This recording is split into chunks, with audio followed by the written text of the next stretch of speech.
सक्षम अंगनवाड़ी केन्द्र परिदर्शन कले स्वास्थ्य मंत्री डॉक्टर मुकेश महालिंग। लोहिसिया बलांगीर जिला लोहिसिया ब्लॉक अंतर्गत हीरापुर एक सक्षम अंगनवाड़ी केन्द्र परिदर्शन करथिले स्वास्थ्य मंत्री डॉक्टर मुकेश महालिंग। केन्द्र परिदर्शन समय लोहिसिया ब्लॉक समन्वित शिशु विकास प्रकल्प अधिकारी श्रीमती रजनी राणी मेहर और सुपरभाइजर श्रीमती विनंदा मिश्र उपस्थित अंगनवाड़ी कर्मी रोजालिन प्रधान और उपस्थित माँ मानू सक्षम अंगनवाड़ी केन्द्र संबंध में सूचना देथिले। ता सहित अंगनवाड़ी केन्द्र द्वारा माँ और शिशुर विकास तथा स्वास्थ्य खाद्य और परिवेश उपरे उपस्थित माँ मानू ठारू पचारि बुझिथिले। शेष में मंत्री उपस्थित शिशु मानू निजे बिस्किट चॉकलेट बंटन करथिले। ता सहित अंचल जनसाधारण अभियोग शुणा सहित समस्या समाधान पाई चेष्टा कराजिब बोली प्रतिश्रुति देइथिबा बेले अंगनवाड़ी केन्द्र रे पानीर समस्या समाधान पाई अंगनवाड़ी कर्मी श्रीमती प्रधानमंत्री दृष्टि आकर्षण करिथिबा बेले तार शीघ्र समाधान पाई विभागीय अधिकारी को निर्देश देथिले।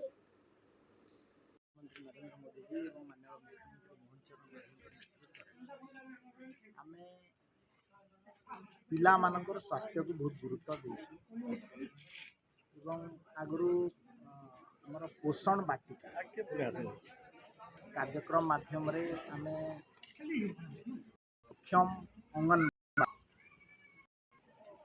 अंगनवाड़ी आगु हातिला तबर गोटे सक्षम अंगनवाड़ी करना कराय देखि आउट पिला माननको खेलना कथा हो देवा कथा हो जल देवा कथा हो पोषण बाटिका तैयारी करा हबो जोथरे कि कदली गछ आंब गछ उनको आउटे परिवेश दिया हबो सुव्यवस्था कराए आ सरकार तरफ गोटे दे मारे केन्द्र आम अंगनवाड़ी दीदी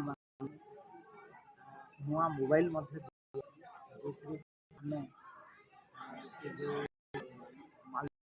इश्यू पोषण को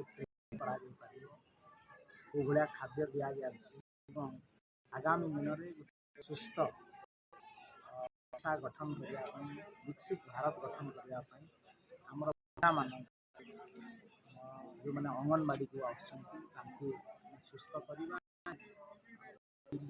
परिवार भितर सौहार्द वातावरण हो अंगनवाड़ी भूमिका अच्छी मास को से 12टा थीम कार्य समाज भल मॉडल। ब्यूरो रिपोर्ट साई सत्य न्यूज।